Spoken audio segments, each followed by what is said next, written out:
बिस्मिल्लाहिर्रहमानिर्रहीम, अस्सलाम वालेकुम मोअज़्ज़िज़ नाज़रीन किरामी। यूएमटी टीवी के साथ मुझे कहते हैं मोहम्मद अरहम नईम और खुशामदीद कहता हूँ आपको यूएमटी टीवी के पॉडकास्ट में। मोअज़्ज़िज़ नाज़रीन किरामी, जिस तरह कि आप जानते हैं कि मैं बेहतरीन किस्म के गेस्ट लेकर आता हूँ आपके लिए, जिनसे हम बातचीत करते हैं और कुछ चाहते हैं कि भाई वो आप लोगों को एजुकेट करें, आपको आपकी डेली लाइफ के अंदर मदद करें। अच्छा यार, एक ना बड़ी मिथ थी पुरानी सी, जब मैंने मीडिया ज्वाइन किया ना, तो आई ऑलवेज वांटेड मैन कि मेरी स्किन गोरी चटी होनी चाहिए और मुझे ऐसा लगना चाहिए ऑन कैमरा कि भाई लोग मुझे दाद दें, मेरी तारीफ़ करें। वो तो खैर आज भी कर देते हैं बात करने के लहजे की वजह से, चेहरे के अंदर क्या रखा है। तो मैंने सोचा भाई इस तरह के बहुत सारे लोग मौजूद हैं हमारे माशरे के अंदर, आज भी स्टूडेंट्स भी मौजूद हैं जो बाकायदा इस चीज़ को पढ़ना भी चाहते हैं और इन जनरल खूबसूरत भी लगना चाहते हैं। तो एक यहाँ पे एडवाइस देता चलूँ, खूबसूरत लगना चाहते हैं तो नहा धोकर रहा करें, अपनी हाइजीन का ख्याल रखा करें, आप वैसे खूबसूरत लगेंगे। जोक्स असाइड, मेरे साथ आज एक बहुत जबरदस्त पर्सनालिटी मौजूद हैं जिनके साथ ऑफ कैमरा गुफ्तगू करते हुए man I was inspired like I haven't seen that kind of a person like from long time। मेरे साथ डॉक्टर दानियाल अहमद साहब मौजूद हैं। दानियाल अहमद साहब की वाबस्तगी बेसिकली डर्मेटोलॉजी की फील्ड से है and he is an incredible doctor. मैंने माशाल्लाह उनका काम भी देखा है और उनके पेशेंट से बात भी बाकायदा की है। उनकी जो माशाल्लाह फ़ैन फॉलोइंग है, अब फ़ैन फॉलोइंग किस लिए ज़्यादा है सर, एक सोशल मीडिया इन्फ्लुएंसर भी हैं टिकटॉक के ऊपर। भाई 1.4 मिलियन इनके फॉलोअर्स हैं, मतलब कि भाई अवाम सर को सलाम करती है। तो मेरा ख्याल है मैं बहुत ज़्यादा बोल लिया अपनी ज़्यादा बोलने की बुरी आदत की वजह से। बाकायदा प्रोग्राम का आगाज़ करते हैं। अस्सलाम वालेकुम से, कैसे हैं आप? I would like to ask this question before we jump onto the main topic।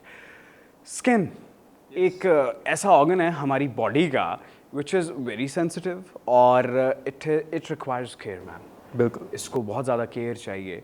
तो खुद गोरे चिट्टे हैं, खुद क्या करते हैं? वेल कुदरती तौर पे दिस इज़ ऑल नेचुरल, ठीक है, खुदा की तरफ से। नहीं, मैं अवान हूँ by the way. Okay okay okay, वैसे बट होते हैं ना गोरे चिट्टे? नहीं, अल्हम्दुलिल्लाह हम अवानों के पास भी बहुत ज़्यादा हुस्न है, ठीक है, तो ये इनहेरिटेड है, हमारे फैमिली में चलता हुआ। ज़बरदस्त ज़बरदस्त ज़बरदस्त ज़बरदस्त, बेहतरीन। दानियल भाई, let's jump on to the main thing now. Dermatologist, हम जब ये नाम सुनते हैं ना तो हमारे जहन के अंदर एक ही चीज़ आती है, यार वो क्रीमें बनाने वाले। यस, वो हमें क्रीम्स वगैरह रिकमेंड करेंगे, हम लगाएंगे और इंस्टेंट 2 दिन के बाद मैं गोरी गोरी। We have heard this kind of like stuff. तो मैं बात करने से पहले आपसे ये जानना चाहूँगा, डर्मेटोलॉजी की जो फील्ड है बेसिकली ये आया कि सिर्फ क्रीमों से डील करती है? नो, डेफिनेटली नहीं। जो डर्मेटोलॉजी का मेजर चंक आता है उसमें तो पैथोलॉजीज हम डील कर रहे होते हैं। यस, आजकल की सोसाइटी में ना एक मिथ क्रिएट हो गई है, जल्द गोरी करनी है, बाल चिट्टे करने हैं, ये करना है, वो करना है, मतलब हम प्रोसीजर एस्थेटिक प्रोसीजर्स को बेसिकली डर्मेटोलॉजी समझते हैं, जो कि ऐसा नहीं है। अब मेनली जो केसेस मैं डील कर रहा होता हूँ, मैं सोराइसिस के केसेस डील करता हूँ, एक्जिमा के केसेस डील करता हूँ, फंगल इन्फेक्शंस बहुत कॉमन है हमारी सोसाइटी में, टीनिया क्रोरिस, टीनिया कॉर्पोरिस हो जाती है, पूरी बॉडी पे फंगल इन्फेक्शन हो जाती है, वेरी सेवियर किस्म के केसेस आते हैं, स्केबीज एक बहुत कॉमन प्रॉब्लम है, ठीक है। ये सारी पैथोलॉजीज जो हैं वो एक डर्मेटोलॉजिस्ट डील कर रहा होता है, बट क्योंकि हमारी सोसाइटी में हर किसी को फिक्र सिर्फ लुक्स की होती है, तो वो ये नहीं समझते कि dermatology is a huge field जो पैथोलॉजीज को भी डील करती है, नॉट जस्ट द गोरा स्टफ। ज़बरदस्त, बेहतरीन। दानियाल भाई, कहाँ से जहन के अंदर ख्याल आया कि मुझे ये वाली फील्ड अडॉप्ट करनी है और इनिशियल एजुकेशन कहाँ से ली, कितना अरसा प्रैक्टिकल फील्ड के अंदर हो गया माशाल्लाह? वेल, मैंने सरगोदा से MBBS किया है, मैं पाकिस्तान का एक ग्रेजुएट हूँ, और फिर उसके बाद मैंने पाकिस्तान का सरमाया। यस, और फिर मैंने सर्विस हॉस्पिटल में ट्रेनिंग की। उसके बाद फिर ये था कि मैंने फर्दर डिप्लोमास किए अपने एस्थेटिक्स में, फैमिली मेडिसिन में, ताकि मैंने स्किल्स बिल्डअप की ताकि मैं हर किस्म के पेशेंट्स को डील कर सकूँ। अरे वाह। तो इसके अलावा यह है कि अभी मैं अपनी प्रैक्टिस कर रहा हूँ, ठीक है, मेरा अपना एक छोटा सा क्लिनिक है, हरबंसपुरा में बनाया हुआ है मैंने वो, और इसके अलावा हम ऑनलाइन पेशेंट्स भी डील करते हैं वहाँ पे। तो दिस इज़ बेसिकली इट। ज़बरदस्त। लक्ष्मी चौक हरबंसपुरा के बड़ा करीब है, तो आप तो काम करते करते सोचते होंगे यार आज कढ़ाई मंगवा लेते हैं, आज ये सारी चीज़ें भी चल। यस, वैसे उस इलाके में खाना शाना अच्छा मिलता है, मतलब इतना वो मशहूर नहीं है, बट स्टिल वहाँ पे फूडीज़ लोगों के लिए बहुत सी चीज़ें। एग्जैक्टली। अच्छा sir, I would like to ask this question now, whitening injections. Yes, हम पाकिस्तान के अंदर रहने वाले लोग हैं, आपको पता है, वी ब्राउन पीपल, एंड जब कभी भी बात होती है ना रंगत की, तो पहले लड़कियां गोरा होना चाहती थी, अब लड़के भी ये चाहते हैं। yes. अब आप टिकटॉक के ऊपर हैं माशाल्लाह, बड़े काम वगैरह कर रहे हैं, आपने एलेक्स भट्टी को देखा होगा। अब आम कहती है हमें वैसी स्किन करनी है फौरी तौर के ऊपर, तो they adopt different kind of creams and the second thing is, जो मेन सवाल मेरा आपसे, वाइटनिंग इंजेक्शंस। वाइटनिंग इंजेक्शंस की जानिब अवाम बहुत तेज़ी से आ रही है, और we have heard, like I have read some articles as well and I have talked to some people as well, they say कि whitening injections do have consequences. Is it right? Well not entirely. Basically first of all मैं खुद अपने patients को कहता हूँ कि जो हमारे जिल्द की रंगत है ये हमारे माहौल की वजह से है। Exactly. ठीक है, अब अफ्रीकन्स काले हैं, आप उन्हें ये नहीं कहते हो काले क्यों हैं। Exactly. ठीक है, उनका सन एक्सपोजर ज़्यादा है, वो ऐसे माहौल में रहते हैं जिसकी वजह से उनकी बॉडी के अंदर मेलानिन ज़्यादा होता है। और ये जो मेलानिन है जो मेरी जिल्द में है, आपकी जिल्द में है, ये हमें धूप की छांव से बचाता है, हमें हज़ारों बीमारियों से बचाता है। सो बेसिकली हमारी सोसाइटी में जो अचानक से गोरी चमड़ी का एक ट्रेंड चल गया है, ये एक बहुत ही गलत चीज़ है। बट अगर हम ग्लूटाथियोन की बात करें तो ग्लूटाथियोन कोई जादुई चीज़ नहीं है। ये हमें लगता है कि ग्लूटाथियोन इस्तेमाल करते ही हमने गोरा चिट्टा हो जाना, it doesn't work like that. Basically I think it's a proper course, right? Yes, basically glutathione जो है it is a very potent antioxidant. इसने आपकी बॉडी के तमाम जो जहरीले मादे हैं, टॉक्सिन्स हैं, उनको निचोड़ना होता है। ये आपके लिवर को डिटॉक्सिफाई करता है, आपकी पूरी बॉडी के टॉक्सिन्स को ख़त्म करता है। ठीक है। That's the main purpose of glutathione. अब बेसिकली ये होता है कि जब हम इसको थोड़ा हाई डोजेस के अंदर देते हैं, क्योंकि यूजुअली पेशेंट्स आईवी ड्रिप्स लगवाते हैं, ठीक है। एंड वन कह लें कि मोस्ट इंपॉर्टेंट थिंग जो है वो ये है कि ओरल सप्लीमेंट्स या ओरल जो शॉट्स होती हैं वो मोस्टली आवाम ले रही होती है, उसका फ़ायदा नहीं है क्योंकि उनकी ओरल बायोअवेलेबिलिटी इतनी होती नहीं है। ठीक है, तो आईवी इंजेक्शंस जो हैं वो हम देते हैं, उसकी बायोअवेलेबिलिटी 100% होती है क्योंकि डायरेक्टली वो आपकी वेन में लग रहे होते हैं। Exactly.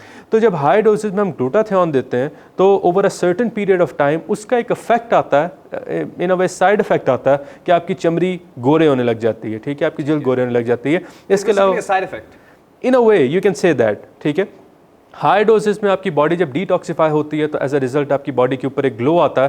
ठीक है, और उस ग्लो में आपकी जिल्द गोरी होने लग जाती है, आपकी स्किन क्लियर हो जाती है। और जो ग्लूटाथियोन के इंजेक्शंस होते हैं ये सिर्फ इनमें ग्लूटाथियोन नहीं होता, इसमें कोजिक एसिड भी होता है, इसमें सिट्रलिन भी होती है, इसमें विटामिन सी भी होता है, मल्टी विटामिन्स भी होते हैं। It's a mixture of multiple things. तो बेसिकली ग्लूटाथियोन इंजेक्शंस के और बहुत से बेनिफिट्स हैं बिसाइड्स के जिल्द गोरा करना, बट अल्टीमेटली आवाम को सिर्फ वो गोरा करने वाला इफेक्ट चाहिए। ये एक फैक्टर आवाम को नजर आता है। Yes. दानियाल भाई, कोई साइड इफेक्ट मतलब कि आप जिस तरह आपने मुझे भी ऑफ कैमरा बताया कि there brands, right, Yes. Certified brands है, आप कोई हल्का ब्रांड लगा लेते हैं या कोई अनरजिस्टर्ड इदारे की कोई चीज़ आप लगा लेते हैं, तो क्या साइड इफेक्ट आ सकता है? वेल जनरली तमाम मेडिसिन के लिए ये ट्रू होता है कि या तो वो आपके जिगर से निकलती हैं या किडनी से निकलती हैं। ठीक है, that's even true for a Panadol. अगर आप हाई डोजेज में पैनाडोल जो होती है इट इज़ कॉल्ड एसिटामिनोफेन, आप हाई डोजेज में ले रहे हो ये आपके लिवर को ख़राब करेगी। ठीक है, ये करती है। तो बेसिकली ये है कि अगर आप इतनी हाई डोजेज में कोई अनरिलायबल प्रोडक्ट लगा रहे हो डेफिनेटली वो आपके लिवर या किडनी को डैमेज कर सकती है और उसके सीवियर किस्म के कॉन्सिक्वेंसेस हो सकते हैं। ज़बरदस्त। दानियाल भाई, ये जो इंजेक्शंस का कोर्स है ये आया कि लाइफ टाइम होता है या एक सर्टेन पीरियड ऑफ टाइम के लिए होता है, लाइक आपने 6 मंथ्स इंजेक्शंस लेने हैं, 1 साल लेने हैं, या नहीं ये प्रोसीजर चलता रहता है? वेल डिपेंड करता है कि आपको वाइटनिंग इफेक्ट कितने अरसे के लिए चाहिए। मिसाल के तौर पे हमारे पास बेसिकली 2 तरह की थेरेपीज होती हैं, एक होती है 5D और एक होती है 3D।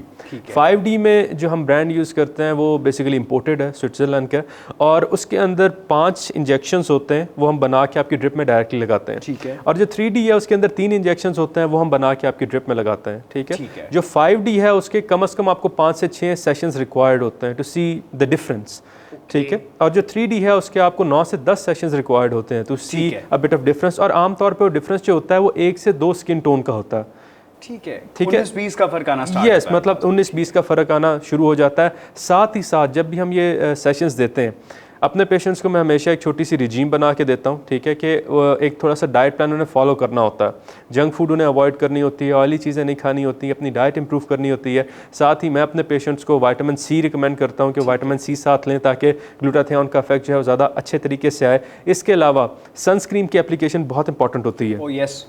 यस, क्योंकि आपकी बॉडी की पिगमेंटेशन ख़त्म हो रही है। सन ब्लॉक आपने एज़ फ्रीक्वेंटली एज़ पॉसिबल लगाना होता है। यूजुअली 4-4 घंटे के बाद हम कहते हैं आप एक कोट अप्लाई कर लें। उससे भी ये होता है कि आपकी स्किन के ऊपर एक वाइटनिंग का इफेक्ट आ रहा होता है। तो कलेक्टिवली आपकी बॉडी की पिगमेंटेशन ख़त्म करना, I am sure you understand this is not a small चोर। ठीक है, स्किन आपकी बॉडी का सबसे बड़ा ऑर्गन है, तो आपने उसकी पिगमेंटेशन ख़त्म करनी है तो उसके लिए बहुत मेहनत करनी पड़ती है। तो तकरीबन इस पूरे प्रोसेस में 1.5 से 2 माह लग जाते हैं। ठीक है, तो उसमें फिर आपको आपका इफेक्ट मिल जाता है। Like it's a complete thing, like from the diet, Yes. from the medication, Yes. from the self-care and all. Daniyal भाई 1.5 से 2 माह हो गए, इंसान ने ट्रीटमेंट लेना स्टार्ट कर दिया. Now you are noticing a certain difference in your skin tone, right? अब उस चीज़ को बरकरार रखना है इंसान ने, और वो चाहता है कि भाई I want to be like that for a longer period of time. तो आया कि ये थेरेपी फिर आगे भी कैरी ऑन होती है? यस इसके मेंटेनेंस सेशंस होते हैं, ठीक है. मेंटेनेंस सेशंस में ये होता है कि we don't repeat the entire procedure, but हम इसके शॉर्ट्स होते हैं, ठीक है, वो आपको आईवी दे देते हैं आफ्टर 4 मंथ्स 5 मंथ्स, जो भी हम एक ट्रीटमेंट प्लान आपका बना रहे हैं. या इसके अलावा स्किन केयर रूटीन तो आपने कंटिन्यू रखनी है, आप उस रूटीन को फॉलो करें, वक्फे वक्फे से मेंटेनेंस सेशंस ले लें, ठीक है, तो आपका वो इफेक्ट उतना ही उसको एक लॉन्ग टर्म इफेक्ट में आप तब्दील कर सकते हो. एग्जैक्टली, ज़बरदस्त. मोअज़्ज़ज़ नाज़रीन किरामी, नई चीज़ है जो मुझे आज पता लगी है, वरना मेरा पता परसेप्शन क्या था. मेरा माय थॉट वाज लाइक कि यार वो सारे सोशल मीडिया के पे बैठ के कहते हैं ना, यार वो मैं 4 दिन पहले ऐसे ही दिखती थी, मैंने वाइटनिंग इंजेक्शन लिया, अब देखे मेरे गोरे गोरे हाथ 4-5 दिन के बाद. I was thinking that way. नहीं, बिल्कुल ऐसा नहीं होता. इवन हम जब अपने पेशेंट्स का एक सेशन बनाते हैं तो ग्लूटाथियोन सेशंस के साथ I always give a hydra facial to my patients, को कॉम्प्लीमेंट्री हम देते हैं. साथ ही उनको हम एक मेसोथेरेपी का सेशन भी देते हैं, जो पिगमेंटेशन वगैरह होती है, मिलास्मा हुआ होता है, ठीक है, उसको कवर उसमें हम कर देते हैं. तो उससे ये होता है कि पेशेंट को सेटिस्फेक्शन ज़्यादा होती है, कि उससे एटलीस्ट एक डिफरेंस नज़र आने लग जाता है. एग्जैक्टली. दानियाल भाई, स्किन टाइप्स, ठीक है, या स्किन टाइप्स के ऊपर आने से पहले एक बहुत बड़ा मेजर सवाल हम जैसे जुल्फों वालों के लिए, बालों का जो सेक्टर है ये स्किन की डीलिंग के अंदर आता है. बहुत सारे लोगों को ये चीज़ नहीं पता कि उनके अगर बाल गिर रहे हैं, मेरे बाल टूट रहे हैं, मैं जाकर कोई भी रैंडम ऑयल लगा लूँगा. तो मुझे आमले रीठे का तेल लगा लें, आप सर के अंदर you can apply olive oil और समथिंग, नारियल का तेल लगा लें, भाई आपके बाल लंबे हो जाएंगे, फलाना ढमकाना. अब hair fall is a natural process. बिल्कुल, ये ओकेजनली होता है, मौसम के ऊपर डिपेंड करता है. बहुत सारे लोग नहीं जानते कि ये स्किन के साथ डील करने वाली चीज़ है. हम शैम्पूज़ का इस्तेमाल करते हैं, बालों के अंदर जेल्स का इस्तेमाल करते हैं, हेयर स्प्रेज का इस्तेमाल करते हैं, स्पेसिफिकली हम मीडिया वाले. इस चीज़ का अगर हम ये चीज़ एक्सेसिव अमाउंट के अंदर इस्तेमाल करते हैं तो बालों के साथ साथ हमारी ओवरऑल स्किन के ऊपर इफेक्ट दे सकती हैं ये चीज़ें. यस डिपेंड करता है कि आपकी प्रोडक्ट कैसी है. समटाइम्स इवन आपकी स्किन जो है वो इरिटेट हो जाती है, आपको डर्मेटाइटिस हो जाता है, ठीक है, आपको दाने निकलने लग जाते हैं. आप यूजुअली आपने नोटिस भी शायद किया, कभी कभार ऐसा हो जाता है कि आप लो क्वालिटी प्रोडक्ट यूज़ करो. तो डेफिनेटली क्वालिटी ऑफ प्रोडक्ट एक बहुत बड़ा मेजर फैक्टर होती है आपके स्किन के तमाम इश्यूज़ को डील करने के लिए. एग्जैक्टली. यहाँ से एक चीज़ और मेरे जहन के अंदर आई, एक टर्म है मिलिया, आई थिंक उसको कहा जाता है, fungal infection which tiny bumps appear on your forehead. Yes, whitish से स्पॉट्स होते हैं, दाने होते हैं, बिल्कुल से मिलिया कहते हैं. फोरहेड के ऊपर ज़्यादातर आते हैं. I personally suffered through it, and cheeks के ऊपर भी आना स्टार्ट हो जाते हैं. इसकी क्या रीज़न होती है? I heard that it is basically a fungal infection. No, not entirely, ठीक है. बेसिकली यही होता है कि आपके जो पोर्स हैं वो क्लॉग अप हो जाते हैं, वहाँ पे एक आपको वाइटिश से हेड्स नज़र आ रहे होते हैं. और ये जो मिलिया का बीमारी होती है, इस कंडीशन के लिए हम फल्गरेशन करते हैं. यस, एक प्रोसीजर होता है, ठीक है, उसमें हम बेसिकली कॉटरी मशीन यूज़ करते हैं at a very low setting, और हम बस उसे निक करते जाते हैं और रिमूव करते जाते हैं. तो ये यूजली फल्गरेशन इसे कहते हैं, और उसके बहुत इफेक्टिव और लॉन्ग टर्म रिजल्ट्स होते हैं, उसे दोबारा नहीं बनते आप. अरे ज़बरदस्त. दानियाल भाई, स्किन टाइप्स, लाइक हर बंदे की स्किन एक जैसी नहीं होती. किसी की स्किन ड्राई है, किसी की ऑयली है, हनी स्किन एक बड़ा, ये मैं टर्म बोलता हूँ ना तो अमूमन लोग मुझे ऐसे करके भी देखते हैं, क्या बोल रहे हो, लाइक ऑयली स्किन के लिए जो सांवली रंगत है. तो हमारी स्किन के लिए अब हमें पता नहीं होता कि हमें कौन सा प्रोडक्ट यूज़ करना है. एक तो हम पाकिस्तानी लोगों का ना एक बहुत बड़ा इल्मिया ये है कि हमें जिस बंदे ने जिस चीज़ की जानिब लगाया ना, हम लग जाते हैं. बिल्कुल, उसकी कोई हम तहकीक नहीं करेंगे कि ऑथेंटिक है या नहीं है, लाइक दिस. तो स्किन के हिसाब से प्रोडक्ट को चूज़ करना कितना इंपॉर्टेंट है, और अगर हम अपनी स्किन टाइप से हटकर कोई प्रोडक्ट इस्तेमाल करते हैं तो वो कोई लॉन्ग टर्म हार्म हमें दे सकती है. डेफिनेटली. देखें, यूजुअली या तो आपकी स्किन ड्राई होती है, या इट कैन बी ऑयली, या it can be a mixture of both. Exactly, ठीक है. तो उस हिसाब से आपकी लाजमी बात है, जब भी पेशेंट आते हैं वी ऑलवेज असेस दैट. अब मिसाल के तौर पे जो यूजुअली ऑयली स्किन वाले पेशेंट्स होते हैं वो एक्नी प्रोन होते हैं, ठीक है. अगर आप उन्हें कोई ऐसी प्रोडक्ट दे रहे हो जो उस बैरियर को डिस्टर्ब कर रही है तो उन्हें उतनी ज़्यादा एक्नी होने लग जाएगी. यस, बिल्कुल. बेसिकली हमारी जो जिल्द है ना, इसके ऊपर छोटे छोटे माइक्रोस्कोपिक ग्लैंड्स मौजूद होते हैं, हम उन्हें सेबेशियस ग्लैंड्स बुलाते हैं, ठीक है. तो जब ये बेसिकली ग्लैंड्स ऊपर से क्लॉग अप हो जाते हैं, बंद हो जाते हैं, इनके अंदर वो सारा सीबम ऑयल जो है वो इकट्ठा होने लग जाता है, दे स्वेल अप. वहाँ पे एक बैक्टीरिया ग्रो करने लगता है. उस बैक्टीरिया को हम बोलते हैं प्रोपियोनी बैक्टीरियम एक्नीज, ठीक है, ठीक है। ये एक एक्चुअल बैक्टीरियल इन्फेक्शन होती है, यस, ठीक है, एक एक्चुअल बैक्टीरियल इन्फेक्शन होती है आपके फेस पे। तो इसीलिए आमतौर पे जब एक्नी के केसेस हमारे पास आते हैं, हम डाइट का भी बोलते हैं, ठीक है, improve your diet, junk food avoid करें, ऑयली चीज़ें अवॉइड करें, हम एक प्रॉपर स्किन रिजीम भी देते हैं, ठीक है। उसमें हम फेस वॉशेस रिकमेंड करते हैं जो आपके ये बेसिकली ऑयली स्किन को थोड़ा सा ड्राई रखते हैं, ठीक है, खुश्क रखते हैं। हम साथ मॉइस्चराइज़र देते हैं, मॉइस्चराइज़र, अच्छा मॉइस्चराइज़र आपकी स्किन को जो सूट करे वो आपके हज़ार मसले हल कर सकता है, ठीक है, वो आपकी स्किन को ग्लो भी देता है, उसे हाइड्रेट भी रखता है, आपकी स्किन बैरियर को भी वो प्रोटेक्ट करता है। सो अच्छा मॉइस्चराइज़र आपकी नॉर्मल रिजीम में होना बहुत ज़रूरी होता है। अच्छा, which skin you prefer? Like, which is a better skin, the oily one or the dry one? Well depend करता है। देखें, स्किन तमाम अच्छी होती हैं, ऐसा नहीं है कि किसी की ऑयली स्किन है या किसी की ड्राई स्किन है तो कोई मसला है। हर इंसान की स्किन नॉर्मल है, नेचुरल है। द मेन थिंग इज़ कि आपने उसको डील कैसे करना है। वो आपके पास है तो आपने उसके हिसाब से अपनी रिजीम या अपनी जो भी प्रोडक्ट्स आप यूज़ कर रहे हैं उनको इस्तेमाल करना है। अदरवाइज़ स्किन हर तरह की अच्छी है, आपका टेक्सचर बेहतरीन है, ठीक है। पर्सनली मैं तो रिकमेंड करता हूँ कि वो कहते हैं ना कि if there is no problem don't fix it, ठीक है। हम जो ओवर एप्लीकेशन ऑफ मेडिकेशन कर रहे होते हैं ना, ठीक है, अजीब किस्म के सीरम्स मुंह पे लगा रहे होते हैं, बेसिकली अम्मी मुझे गोल्डन पर्ल ला दो, मुझे 2 दिन में कोई रहा। एग्जैक्टली ये बेसिकली हमारे स्किन के बैरियर को डिस्टर्ब कर रहा होता है, ठीक है। हम आमतौर पे ह्यूमन बॉडी को इस तरह नहीं देखते, लेकिन आपको पता है कि इस वक्त आपकी पूरी स्किन के ऊपर हर जगह पे जरासीम मौजूद है, ठीक है। ये नॉर्मल फ्लोरा होता है हमारी बॉडी के। हमारे स्किन के ऊपर भी अच्छे बैक्टीरियाज भी मौजूद होते हैं, ठीक है। छोटे छोटे माइक्रोस्कोपिक बैक्टीरियाज होते हैं जो हमारे डेड सेल्स को खा रहे होते हैं, ठीक है, वो हमारी स्किन को रिजुविनेट कर रहे होते हैं। तो जब हम अंधाधुंध एक बम्बार्डमेंट करते हैं सीरम्स की, फजूलियात की, तो वो बेसिकली उस बैरियर को डिस्टर्ब कर देते हैं, उसकी वजह से फिर हमें मसले हो रहे होते हैं, ठीक है। सो एक नॉर्मल, एक आम बंदा है, ठीक है, एक अच्छा सा फेस वॉश रख ले, ठीक है, फ्रीक्वेंटली अपने मुंह को धोता रहे, अपनी डाइट अच्छी रखे, हेल्दी चीज़ें ज़्यादा खाए, फ्रेश जूसेस, फ्रेश वेजिटेबल्स का इस्तेमाल करे, तो उसको ज़्यादा मसले नहीं होंगे, उसकी स्किन नेचुरल हेल्दी रहेगी। मैं पर्सनली अपनी स्किन के ऊपर कोई अजीब चीज़ें इस्तेमाल नहीं करता, ना मैंने कभी की हैं, ठीक है। एक बस मैंने अच्छा सा फेस वॉश रखा हुआ है, एक हेल्दी डाइट रखी हुई है, I drink plenty of water. Golden Pearl तो नहीं लगाते? कभी भी नहीं। उसके तो हम सख्त खिलाफ हैं, वो तो हम मिन्नत करते हैं मरीजों की कि प्लीज़ इसको छोड़ दो, ये आपकी स्किन को ख़राब करती है। जो हमारे पास अबाउट 80% ऑफ मिलास्मा के केसेस आते हैं, उसमें आप पूछो ना कि भाई कभी स्टीरॉयड क्रीम लगाई है, फार्मूला क्रीम लगाई है, आपको हिस्ट्री ज़रूर मिलेगी। एग्जैक्टली, ठीक, बिल्कुल ठीक कह रहे हैं। वो जो बर्न ज़्यादा होते हैं चेहरे के ऊपर, अजीब से मार्क्स पड़ जाते हैं।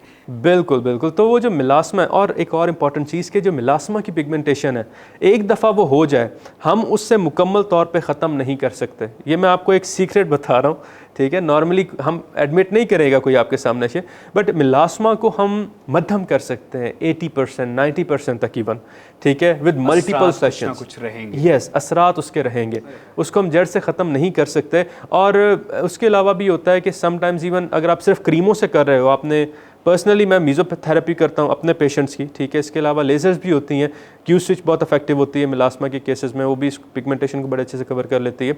बट ये होता है कि कुछ अरसे बाद वो पिगमेंटेशन वापस आ ही जाती है। अल्लाह अकबर। अब देखिए नाज़रीन करामी, आप लोग इस तरह के प्रोडक्ट्स जब इस्तेमाल करते हैं, जिस तरह दानियाल भाई ने बताया, pigmentation is something which can not be reversed 100%। उसके बाद आप 10 किलो का मेकअप थोप के मुंह के ऊपर निकलेंगे घर से बाहर, वो भी आपका वजन बढ़ेगा और बस फिर ये देखें यार हाथ मेरे जुड़े हुए।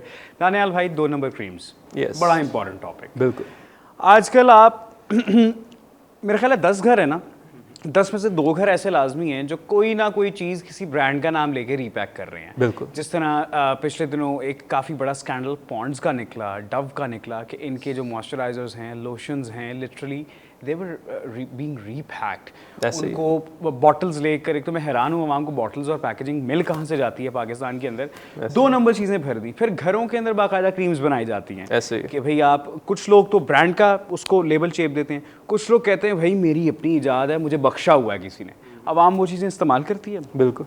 फिर इवेंचुअली जब हम अपना बेड़ा गर्क करवा लेते हैं ना, फिर उसके बाद हमें ख्याल आता है यार we have to visit dermatologist. ऐसे ही। क्या आपके कमेंट्स हैं इस चीज़ पे? पर्सनली मेरे ख्याल से तो ये बहुत ही गलत प्रैक्टिस है। इस वक्त अगर आप सोशल मीडिया स्क्रॉल करेंगे ना, अगर तो आप टिकटॉक देख रहे हैं, आपको 2-3 वीडियो के बाद कोई खातून, ठीक है, कोई वहाँ पे होंगी वो अपने हाथ पाँव आपको दिखा रही होंगी Yes. यूं करके कि जी मैंने अपने हाथ गोरे किए, पाँव गोरे किए, ठीक है, वो बेसिकली अपनी स्किन का कोई एस्पेक्ट दिखा रही होंगी और वो आपको नाम नहाद टोटके और फार्मूले और चूरन अपने बेच रही होंगी। Exactly, ठीक है, and this is the problem, कोई क्वालिटी कंट्रोल नहीं है। ठीक है, आप अपनी स्किन के ऊपर ऐसी फजूल चीज़ें कैसे लगा सकते हो? आई डोंट अंडरस्टैंड, मतलब कॉमन सेंस कहाँ पे है? ठीक है, और एक और मैं आपको चीज़ बताता हूँ कि अक्सर औकात होता यह है कि कोई इंसान ना अचानक से कहता है मेरा फार्मूला है, ठीक है, मैंने फार्मूला बना लिया। अब ये मिलास्मा के जो केसेस हैं, ठीक है, आपको एक्नी हुई है, ठीक है, आपको कोई और इश्यूज़ हैं मेजर स्किन के, आपको सोराइसिस एक्जिमा है, आप अपनी क्रीम के अंदर भर के स्टीरॉयड डाल दो, ठीक है, आप मरीज़ को वो क्रीम बेचोगे ना, मरीज़ आपका सेटिस्फाइड होकर वापस आएगा। ये मैं आपको लिख के दे रहा हूँ, ये मैं आपको फार्मूला बता रहा हूँ, ठीक है, बट उसके जो फ्यूचर में कॉन्सिक्वेंसेज हैं वो फिर उसको बहुत ज़्यादा फेस करने पड़ेंगे। इवन एक्नी के ऊपर आप बेटनोवेट लगाओगे वो बैठ जाएगी, जैसे कि मैंने अभी बताया कि एक इन्फ्लेमेटरी रिएक्शन है आपकी स्किन के ऊपर, ठीक है, स्टीरॉयड इन्फ्लेमेशन को सेटल करता है। क्या कॉन्सिक्वेंसेस हो सकते हैं आगे? अगर आप स्टीरॉयड लगाते हो, सबसे इंपॉर्टेंट चीज़ है आपकी जिल्द जो है पतली होने लग जाती है। आपने अक्सर फीमेल देखी होंगी जिनकी यहाँ पे वेन्स नजर आ रही होती हैं। एग्जैक्टली, ऐसा लगता है गाड़ी को कंपाउंड पॉलिश मारी है। यस, रगड़ी हुई है स्किन, बिल्कुल वो प्रॉब्लम स्टीरॉयड यूज़ की वजह से होता है। मिलास्मा स्टीरॉयड यूज़ की वजह से होता है, ठीक है, अपनी स्किन के ऊपर ज़्यादा जब आप स्टीरॉयड थपते हो उसकी वजह से आपकी स्किन पे जब दोबारा एक्नी होती है, ज़्यादा सवेयर होती है, ज़्यादा शिद्दत से होती है, आप एक दफ़ा इनके फार्मूले इस्तेमाल कर लो, आप सारी उम्र के लिए इनके गुलाम हो, क्योंकि जिस दिन आप वो छोड़ोगे आपकी बीमारी वापस आ जाएगी। अल्लाह अकबर, मतलब कि आप सारी जिंदगी के लिए गुलाम बन गए हैं Yes. कि I have to apply that particular. यूर कैश का वो आप जब तक उनका दुकान खड़ी है ना, उन्होंने आप ही से बिजनेस लेना। हाँ। दानियाल भाई, कोविड का वक्त था, आपने जिस तरह भी बताया मुझे ऑफ कैमरा टिकटॉक पे आने का ख्याल आया। वैसे तो TikTok is a platform which is not like, हम पाकिस्तान के जो बच्चे हैं ना वो टिकटॉक को एक ही चीज़ के लिए इस्तेमाल करते हैं, यार हमने बस बैठ के टाइम वेस्ट करना है। लेकिन I have seen your content, like you are publishing like educatory content, right? Yes. You educating people. कहाँ से ख्याल आया कि I want to become an influencer? Like doctor है माशाल्लाह, एक वाइट कॉलर बेहतरीन सी जॉब है जहाँ से लोग गुजरते होंगे, आवाम आवाज़ लगाती होगी दानियाल भाई वैसे खुद भी खूबसूरत आदमी है, आवाम को भी खूबसूरत कर रहे हैं, तो कहाँ से ये जहन के अंदर ख्याल आया कि I want to become a social media influencer as well? Well actually I was bored अगर सच्ची बात करें, और मेरी एक कॉलीग थी। You have to be at a certain level. Yes, आजकल का modern era है। उस वक्त था ही कुछ नहीं, कोरोना का टाइम चल रहा था, सब कुछ बंद था। तो मेरी एक कॉलीग थी, तो बेसिकली शी चैलेंज मी, हम दोनों फ्री बैठे थे, तो शी चैलेंज मी कि अपने इतने फॉलोअर्स करो तो मैं तुम्हारी वीडियो ना अपने स्टेटस पे लगाऊंगी। सो आई सेड फाइन, ठीक है, मैंने कहा खाना भी खिलाना पड़ेगा, कहती फाइन करो। तो वो मैंने 100 का चैलेंज लिया था कि मैंने 100 फॉलोअर करने हैं, वो 100 से 1000, 10,000, 1 मिलियन। अरे वाह, तो वहाँ से वहाँ बात कहाँ से कहाँ निकल क्या गई। बात है, क्या बात है। दानियाल भाई, आप एक्जिमा का जिक्र कर रहे थे अभी यहाँ पर, इस तरह की कितनी मजीद बीमारियां जो आपके पास आती हैं जिनसे आप डील करते हैं? Like I have seen people जिनके हाथों के ऊपर अजीब सा फंगस आ जाता है, चेहरे के ऊपर आ जाएगा, बॉडी के ऊपर रैशेज आ जाएंगे, और इस तरह की कितनी बीमारियां हैं जिनको आप डील करते हैं पाकिस्तान के अंदर? हर मुल्क का अपना एक आबो हवा का सिस्टम है, हर मुल्क के अंदर तरह तरह की बीमारियां होती हैं। फिर पाकिस्तान के अंदर तो ऐसी भी आ जाती हैं जो किसी ने कभी देखे भी नहीं है। ऐसे ही। लेकिन फिर भी आपके पास लाइक क्या चीज़ें ज़्यादातर फ्रीक्वेंटली पाकिस्तान के अंदर आपने अभी तक क्या चीज़ ज़्यादा फ्रीक्वेंटली विटनेस की है? वेल पर्सनली मेरे पास सोराइसिस के केसेस ज़्यादा आते हैं, ठीक है, और बेसिकली होता यह है कि एक ऑटो इम्यून बीमारी होती है जिसमें आपकी अपनी कुव्वत मुदाफ़ियत ही आपकी जिल्द के खिलाफ काम कर रही होती है, जिसकी वजह से आपके जिल्द के ऊपर पैचेस बन जाते हैं। सोराइसिस की डिफरेंट टाइप्स होती हैं, ये प्लाक सोराइसिस हो सकती है, गटेट होती है, पस्चुलर एरिथ्रोडर्मा, स्किन सोराइसिस हो सकती है, नेल सोराइसिस हो सकती है, स्कैल्प सोराइसिस हो सकती है, ठीक है। तो अक्सर लोगों को ये प्रॉब्लम होती है तो वो आते हैं, इसका ट्रीटमेंट हम कर रहे होते हैं। इसके अलावा फंगल इन्फेक्शन बहुत कॉमन है, ठीक है, because yes to some extent hygiene का इशू भी है, साफ़ पानी नहीं होता। अभी बारिशें हुई हैं, ठीक है, तो गंदा पानी नालों का सारा इकट्ठा हुआ है और वो उसी में लोग नहा रहे हैं, उसी में सब कुछ कर रहे हैं, तो फंगल इन्फेक्शंस बहुत कॉमनली आती हैं। दानियाल भाई, आपकी बात काटूंगा, अभी आपने कहा ना बारिश का पानी आ रहा है एंड ऑल दैट, ये सारी की सारी चीज़ें, तो एक चीज़ आई मेरे जहन के अंदर। आई हैव सीन पहाड़ी इलाके के लोग, यस, लाइक कश्मीरी लोग मैंने देखे हैं, मैंने पख्तून बिरादरी देखी है। अब या तो उनकी जीन्स के अंदर कोई ऐसी चीज़ है कि वो अगर गंदगी के साथ रहते भी हैं पहाड़ों के अंदर, भैंसें चराई जा रही हैं, बकरे चलाए जा रहे हैं, वहाँ पे पानी खड़ा हो जाए तो उसी पानी से होकर भी जाना है, उनकी स्किन के ऊपर हमें इफ़ेक्ट्स कम क्यों देखने को मिलते हैं? या है कि कोई जीन्स का चक्कर है? नहीं, मतलब देखें, मैं पर्सनली एक दफ़ा पेशावर में हमारे कुछ जानने वाले थे, तंगी का इलाका था, तो हम वहाँ पे गए, ठीक है, हम रहने के लिए गए। तो वहाँ पे बेशक गांव है, ठीक है, और वहाँ पे सब कुछ है, लेकिन उसका हरगिज़ ये मतलब नहीं है कि वो लोग गंदगी में रहते हैं या गंदगी का उतना एक्सपोजर है, ठीक है। अगर आपका हाथ चलो गंदा हो भी गया, इंपॉर्टेंट चीज़ आप इसे फ़ौरन धो लो, एग्जैक्टली, ठीक है। अगर आप इसको धो रहे हो, अपनी हाइजीन का ख्याल रख रहे हो, आपको कुछ भी नहीं होगा। इधर तो लोग 4-4 दिन नहाते नहीं हैं। ये ठीक है, यहाँ पे अगर एक गंदा पानी एक जगह पे है, वही गंदा पानी आपकी वाटर सप्लाई में है, वही आपके सिंक में आ रहा है, वही आप पी रहे हो, ठीक है, तो आप उससे बच नहीं सकते। बड़े शहरों का यही मसला होता है। जो थोड़े देसी इलाके होते हैं वहाँ पे यस एक गंदगी वगैरह साइड पे होती है। मैं आपको अपने गांव की बताता हूँ क्योंकि मैं खुद एक गांव से हूँ। अरे वाह, क्या बात है। यस, सरगोधा में मेरा अपना गांव है। तो हमारे यहाँ ट्रेडिशन होती थी कि अगर हमने गांव सुबह के वक्त औरतें सफाई करती हैं ना, तो मेरी नानी अम्मा जो है वो बाहर भी जो अपना थल्ला होता है, ठीक है, दरवाज़ा, वहाँ पे भी एक झाड़ू फेरना, ठीक है। तो एक हमारे माइंड में इमेज बनी हुई है कि गांव के लोग शायद सफाई का ख्याल नहीं रखते, वो हमसे ज़्यादा साफ रहने की कोशिश करते हैं, ठीक है, और उनकी ग़िज़ा बहुत अच्छी होती है, हमारे से 1000 गुना बेहतर होती है। मकई की रोटी और साग खूब खाया होगा। एग्जैक्टली, ये आपको मेरे चेहरे पे नज़र आ रहा है उसके साथ। क्या बात है। सो बेसिकली मेन चीज़ ये होती है गंदे माहौल में रहना, ठीक है, वो बीमारियां तभी आपको लगती हैं जब आप अपनी हाइजीन को एग्जैक्टली प्रॉपरली प्रायोरिटी नहीं बनाते। वजह फरमा रहे हैं। ये जो हेयरलाइन लोगों की जब कम हो जाती है तो उसको किस तरह से डील किया जाता है? आया कि हेयर ट्रांसप्लांट्स किए जाते हैं या फिर कोई आपको मेडिसिन दी जाती है? Because I have seen people जिनकी बाल अमूमन यहाँ से उड़ते हैं वो। यस, वेल एक्चुअली डिपेंड करता है कि आपके हेयर लॉस की कॉज क्या है, ठीक है। फॉर एग्जाम्पल लेट्स सी कि अगर एक बंदे को खुश्की है तो खुश्की भी हेयर लॉस कर सकती है, ठीक है। इसको हम सिबोरिया बोलते हैं हमारी लैंग्वेज में। अब यही जब खुश्की सवेयर हो जाती है, वो आपके यहाँ आईब्रोज में आ जाती है, इधर कानों के पीछे आ जाती है, दाढ़ी मूछ में आ जाती है, वो सिबोरिक डर्माटाइटिस होती है, उसकी सवेयर फॉर्म है, वो भी हेयर लॉस करती है, ठीक है। सो ऐसे केसेस के अंदर हम एक एंटी फंगल शैम्पू देते हैं आपको, साथ हम कोई अच्छा सा लोशन वगैरह दे देते हैं, शैम्पू देते हैं, तो उससे आपकी वो रिजीम कवर हो जाती है। जैसे ही आपका मसला हल होता है, आपके बालों की ग्रोथ इंप्रूव होने लग जाती है, ठीक है। जिस कंडीशन की आप बात कर रहे हैं कि यहाँ से बालों का पीछे जाना, हम उसे मेल पैटर्न बॉलनेस कहते हैं, ठीक है। और मोस्टली अगर हम ऐसे पेशेंट्स की हिस्ट्री लेते हैं, यूजुअली वो कहते हैं कि यस मेरे दाद की साइड पे या नान की साइड पे बाल उड़ गए हैं, किसी ना किसी के उड़ गए हैं, हमारे ख़ानदान में वो बालों का मसला है, ठीक है। और ये इसी को ही हम बेसिकली एंड्रोजेनेटिक एलोपेशिया बोलते हैं, ठीक है। और एक चीज़ जो सबसे इंपॉर्टेंट है वो ये है कि अगर आप इतने बदनसीब हो कि आपकी फैमिली में ट्रेंड है, तो आपको अपने बालों की केयर करनी पड़ेगी। आप नहीं करोगे तो आपके बालों ने आपका साथ नहीं देना, ठीक है। आपको मेंटेनेंस थेरेपीज़ भी लेनी पड़ेंगी, आपको इलाज कराना पड़ेगा। जो डिसहार्ट करने के लिए नहीं कह रहा, मेरे अपने ख़ानदान में प्रॉब्लम है, ठीक है। मेरे अपने ख़ानदान में एंड्रोजेनेटिक एलोपेशिया है, मेरे ताया अबू जो हैं वो गंजे हैं, मेरे 2 कज़न ट्रांसप्लांट करवा चुके हैं, ठीक है। बट मेरे फादर जो हैं, कितने में उन्होंने प्यार से कहा मेरे ताया गंजे हैं। सॉरी ताया अबू, बट कहने का मतलब ये है कि yes it is a common problem. But मेरे फादर की मैं अपनी खुद मतलब अपने फादर की पीआरपी मैं खुद करता हूँ, ठीक है। तो वो मुझसे 3 माह बाद 4 माह बाद एक सेशन करा लेते हैं मेंटेनेंस के, तो अल्हम्दुलिल्लाह अभी तक उनके बाल बचे हुए हैं।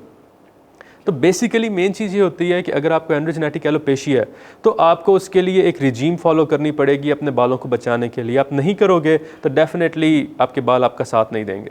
ज़बरदस्त, बेहतरीन। दानियाल भाई, ये जो बच्चे हैं ना आजकल के, अब हंसी मजाक नहीं करूँगा अब मुझे, ठीक है।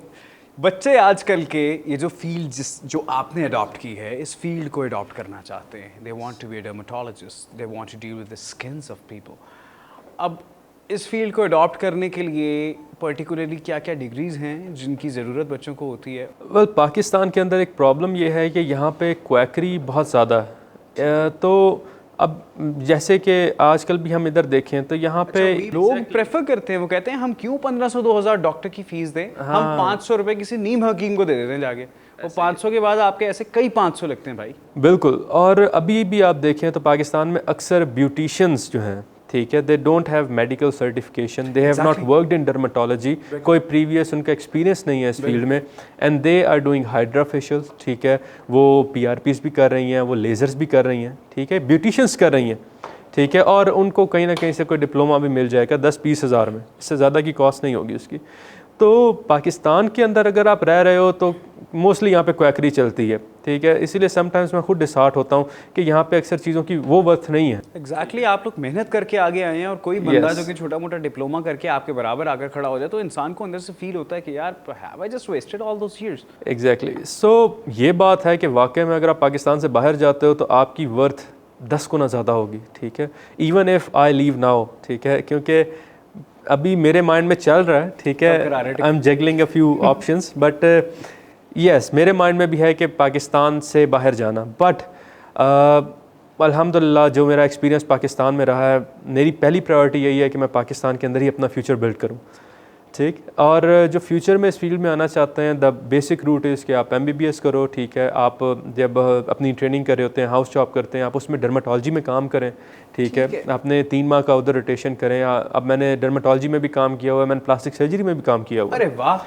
ठीक, तो उससे भी आपको एक एक्सपोजर मिल जाता है। फिर इसके अलावा आजकल ऑनलाइन UK सर्टिफाइड डिप्लोमास हो रहे हैं, ठीक है, फॉर डर्माटोलॉजी, ई-डर्म के नाम से हो रहे हैं, ठीक है, आप वो कर सकते हो। उसके लिए MBBS कंपल्सरी है? यस, ठीक है, ये पोस्ट मेडिकल ग्रेजुएट्स के लिए होता है। ठीक हो गया। दानियाल भाई, कोई like for example if someone is not MBBS, उसकी स्पेशलाइजेशन किसी और चीज़ के अंदर है, लाइक फार्मडी है, मेडिसिन की फील्ड है, अगर आपने वो डिग्री की हुई है तो आप डर्माटोलॉजी को प्रोसीड नहीं कर सकते?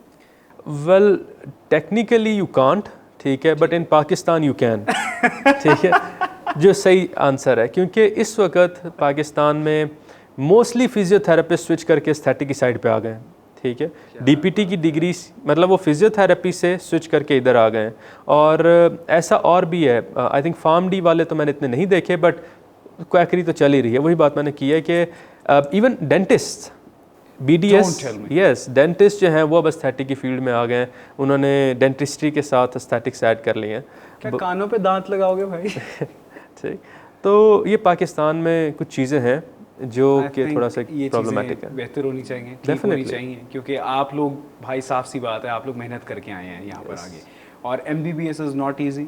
MBBS के लिए क्वालिफाई करना है, it's not an easy task in Pakistan. Yes definitely, और अब तो पाकिस्तान के अंदर अगर आप MBBS कर रहे हो तो आपको अफलातून लेवल की मेहनत करनी पड़ती है, ठीक है, क्योंकि प्राइवेट अगर आप करते हो तो इस वक्त उसकी फीस 1 करोड़ पहुंची हुई है। एग्जैक्टली, आम बंदा कोई भी नहीं कर सकता है। इनफैक्ट बहुत ज़्यादा सौखा बंदा भी इतने पैसे अफोर्ड नहीं करता बिल्कुल आजकल के दौर के अंदर जो हालात चल रहे हैं। तो दानियाल भाई, आपने हमें वक्त दिया, हमसे बातचीत की, मज़ेदार किस्म की गुफ्तगू रही, मुझे पर्सनली बहुत मज़ा आया। जाने से पहले, यहाँ से जाने से पहले पाकिस्तान से नहीं, वैसे ये टिकट कराने की तैयारी कर रहे हैं, तो ऑडियंस को कोई ज़बरदस्ती एडवाइस दें कि भाई इनको क्या चीज़ें करनी चाहिए आम रूटीन के अंदर, क्या खाना पीना चाहिए, क्या अवॉइड करना चाहिए, खुदा की तुम्हें ये मेरे हाथ जुड़े हुए साफ़ सुथरे रहा करो, ये भी इनको पैगाम दें। Yes, first of all generally advice जो मेरी होती है, ठीक है, वो यही है कि अपनी हाइजीन इंप्रूव करें, ठीक है, और अपनी स्किन के अंदर कंफर्टेबल रहना सीखें,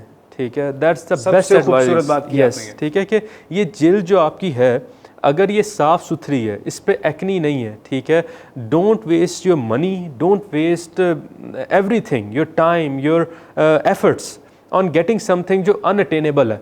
आजकल वो कोरियन स्किन या कोरियन ग्लास स्किन और इस किस्म की फजूल टर्म्स उन्होंने निकाल दी हैं, and everybody is just trying to sell you something, ठीक है, सो बी स्मार्ट, ठीक है, अपनी अच्छी डाइट रखें, अपनी हाइजीन अच्छी रखें, और इंशाल्लाह आपको जल्द का कोई मसला नहीं होगा। ज़बरदस्त। दानियाल भाई, जज़ाकल्लाह खैर कि आप इतनी दूर से यहाँ पर तशरीफ़ लेकर आए, और अल्लाह खैर करे कि आप पाकिस्तान में ही रहें, पाकिस्तान का सरमाया है, क्यों आपको भागने की जल्दी पड़ी हुई है।